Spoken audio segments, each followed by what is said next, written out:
Eu gostaria de começar oferecendo a você o microfone para que você possa trazer a sua energia maravilhosa para a gente. Obrigada.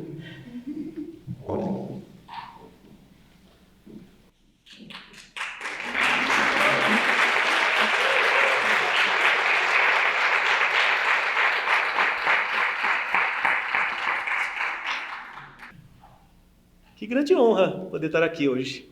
Agradeço o convite, agradeço o carinho, agradeço ao Roberto, Paula, Luísa, o time aí da organização, Lídia.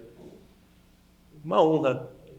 Difícil até assim, colocar em palavras para mim o que é estar sentado aqui do lado do Roberto, num dia como hoje.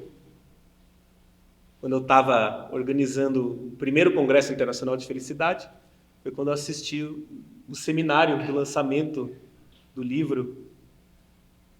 Qual mesmo livro? O Poder do Encontro. Perfeito. Foi a primeira vez que eu pude estar presencialmente com o Roberto Crema, organizado, né, lá no Unipar, Paraná, parceira querida de tantos projetos. E o Roberto estava naquele ano contando sobre o primeiro evento que ele tinha feito 30 anos atrás. Exatamente naquele ano. E eu fiquei pensando, puxa, se hoje, né, é possível a gente falar de felicidade tão abertamente, né, de forma tão receptiva, é porque antes de nós essa trilha foi aberta. Uma picada na mata mesmo, 30 anos atrás, imagino, né? O que seja. Então me sinto muito grato, me sinto muito honrado. E eu vim hoje, né, pensando em Sócrates. Só sei que nada sei. A frase é conhecida, mas a história da frase não tanto. A história da frase é a seguinte: Sócrates consultou o oráculo e o oráculo disse a Sócrates que ele seria o homem mais sábio da Grécia, que ele tinha uma missão importante pela frente. E Sócrates achou que isso não podia ser possível. Como é que ele seria o homem mais sábio da Grécia? Aquilo para ele não fazia nenhum sentido e ele saiu de lá destinado a provar que o oráculo estava errado. E saiu na rua fazendo perguntas para as pessoas, criando o que a gente conhece como o diálogo socrático. O diálogo socrático, para quem não conhece, ele é ensinado pelas crianças. Crianças são mestras no diálogo socrático. O terceiro porquê que a criança pergunta, as nossas certezas já foram todas derrubadas. Você pode ter muita certeza de algo. A criança te perguntando por quê, e por quê, e por quê, pronto, acabou a certeza. Não sabe mais. O terceiro porquê, no máximo, já é um porquê sim. Pronto, é isso. Né? Sou seu pai. Então ele estava criando diálogo socrático, fazendo perguntas para as pessoas, e ele começou a perceber que aquele monte de gente que ele achava que sabia alguma coisa, na verdade não sabia de nada. E aí ele se deu conta que tinha alguma coisa que ele sabia. Ele sabia que ele não sabia de nada. E por isso ele foi considerado o homem mais sábio da Grécia, porque era o único que sabia da sua ignorância. E que a partir daí pode dar os primeiros passos realmente em direção à construção de sabedoria. Sabedoria que envolve prática. Eu lembro de um filósofo curitibano que me contou essa história, chamado Akbar. Ele mostrou o conhecimento como se fosse uma esfera. Ele falou: o conhecimento, a esfera do conhecimento se divide em duas metades. Conhecimento teórico, que hoje está aí disponível. Antigamente, no passado, o conhecimento teórico era algo a se guardar, né, de valor. Não que hoje não seja, mas hoje está disponível de forma gratuita em tantos lugares.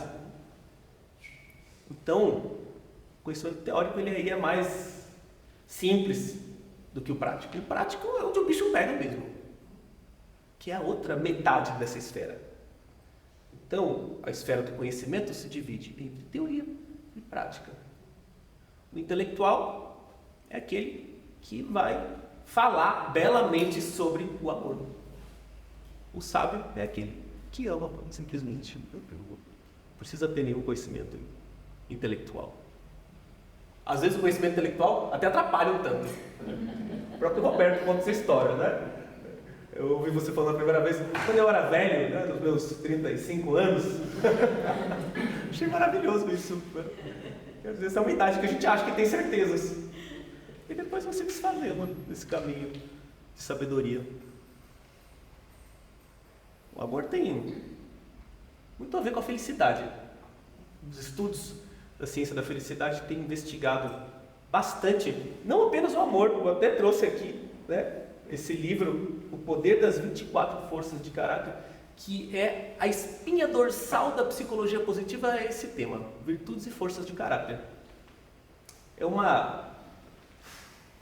catálogo que a psicologia positiva criou, reunindo 24 fortalezas que todos os seres humanos possuem. A psicologia positiva tem essa história curiosa, né? Martin Seligman, quando assumiu a presidência da Associação Norte-Americana de Psicologia, lá no comecinho dos anos 2000, ele percebeu que a psicologia tinha se dedicado, ao longo da sua história, até então mais ou menos uns 150 anos, ao estudo das doenças. E sabia muito sobre esquizofrenia, ansiedade, estresse pós-traumático, mas sabia muito pouco sobre o lado positivo da vida humana. Daí então a ideia da criação da psicologia positiva, que passa a estudar a felicidade, mas não apenas. Passa a estudar a generosidade, a bondade, a gratidão, o perdão, a resiliência, o amor. O amor como uma força de caráter, como uma potência, uma fortaleza que todos nós carregamos internamente. E a partir daí a criação de um estudo. O que é o amor, como ele se manifesta. É possível? É possível? Está descrito já. Pelo menos em um início. No início, quando falava-se em estudar a felicidade, os próprios psicólogos davam risada, como muitos ainda dão hoje em dia. Como assim estudar a felicidade? Ué, não podemos estudar a depressão? Não sabemos bastante? Graus, níveis? Mesma coisa, vamos olhar para o outro lado.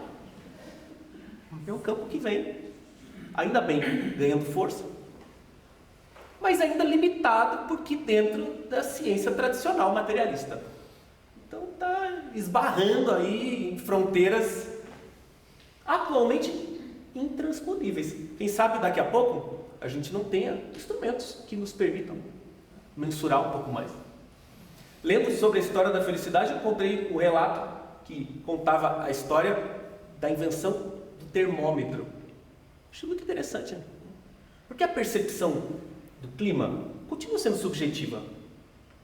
Por mais que esteja 25 graus, como cada um experimenta 25 graus, o carioca vai estar de casaco, né? 25 graus, o curitibano vai estar de bermuda. É subjetivo. E antigamente ficava parado nisso, um está com calor, o outro está com frio, aí inventaram o termômetro, 25 graus. E aí a gente tem uma oferição objetiva. Continua sendo subjetiva a experiência. Quem sabe daqui a pouco não tenhamos um termômetro de felicidade. A experiência vai continuar sendo subjetiva. Mas hoje, graças a um pouco mais de 2 décadas de estudo, a ciência sabe bastante sobre as causas da felicidade, sobre os obstáculos para a construção de felicidade. Tem até um ranking dos países mais felizes do mundo. Os países nórdicos lá no primeiro lugar. E algumas pessoas vão pensar assim, esses países nórdicos, lugar não tem nem sol. Né? Um aluno meu que falou assim, eu já fui para a Finlândia, professor, não é possível, aquele povo não é feliz. Não tem pagode, não tem futebol, não tem churrasco, não é possível, né? No máximo eles fazem uma sauna pelada. Calor humano é um atributo cultural da felicidade. Difere de país para país. Aqui na América Latina, Brasil, somos calientes. Né? Nos países nórdicos, isso não é tão importante. Né? Os critérios culturais de felicidade mudam, mas hoje nós sabemos que tem critérios que são humanos da felicidade, que valem para toda a humanidade. E aí é claro que um estado de bem-estar social, como são os países nórdicos, criam as condições de solo necessárias para o florescimento genuíno de felicidade dos cidadãos. É o que as empresas hoje vêm estudando como fazer, enfim, isso está acontecendo. Está acontecendo porque alguém, em algum momento, teve a coragem de dizer: vamos estudar a felicidade. Que maravilha que hoje nós estamos aqui, um grupo de pessoas corajosas o suficiente para dizer: vamos estudar o amor. É interessante de ver nas empresas o que acontece. Porque nas empresas, você vai chegar com um trabalho de bem-estar e felicidade, o pessoal chega meio ressabiado, assim, sabe? Do tipo, o que essa empresa agora vai me pedir para eu vir aqui fazer esse negócio de felicidade? Eu sempre com o pé atrás, né? E achando meio estranho, né? Felicidade no trabalho. Nossa, será que é possível uma coisa dessa? As pessoas não acreditam que é possível ser feliz no trabalho. Isso é a normose, né? Isso é a normose, gente. Ser feliz no trabalho parece uma coisa do outro planeta. Gustavo, você vive em outra realidade. Eu falo, eu vivo mesmo. E eu me esforço para isso. Não é fácil viver em outra realidade. Não, fácil é viver nessa normótica. Não é verdade? É um esforço. Mas aí, de repente, eles vão se dando conta que é óbvio que a gente precisa falar de felicidade no trabalho. Quando marcaram uma reunião numa empresa, um levantou a mão e falou assim: mas vai ter uma reunião para tratar o tema da felicidade? O outro falou: mas claro, tem reunião de tudo aqui nessa empresa. Vamos ter uma de felicidade, que é a coisa mais importante que tem. Então, de estranho, de repente, passa por uma coisa óbvia. E eu tenho certeza que a gente vai seguir esse caminho aqui de alguma forma. Para aqueles que ainda acham estranho que o amor precise ser estudado, compreendido na teoria, na prática, para desenvolver sabedoria. Os gregos, não sei quantas palavras eram para falar de amor. Filautia, storde, ágape. Com o tempo, a gente foi perdendo um pouco desse refinamento. Porque o vocabulário cria a realidade. Nós temos a realidade daquilo que nós temos em palavras. Quem sabe a gente precisa criar um pouco mais de vocabulário. Quem sabe a gente precisa, Maria Paula falou, alargar um pouco essa trilha, né? Já estamos saindo do trilho, criando a trilha, e alargando um pouco mais essa trilha. Quem sou eu e o que estou fazendo aqui certamente passa pelo amor.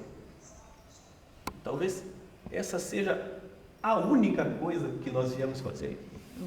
Amar. Aprender a amar. Que esse amor de frutos através dos nossos atos, das nossas palavras, do nosso ser. Eu lembro de ouvir um dia essa história que conta, né? Andando pela rua, uma caneca, você esbarra em alguém, o que é que derruba? Derruba o café que você está bebendo na caneca, a água que você está bebendo na caneca, derruba o que tem dentro. Nós também estamos por aí, andando pelo mundo, e nós vamos nos esbarrando nos encontros. E o que é que a gente derrama quando nós nos encontramos?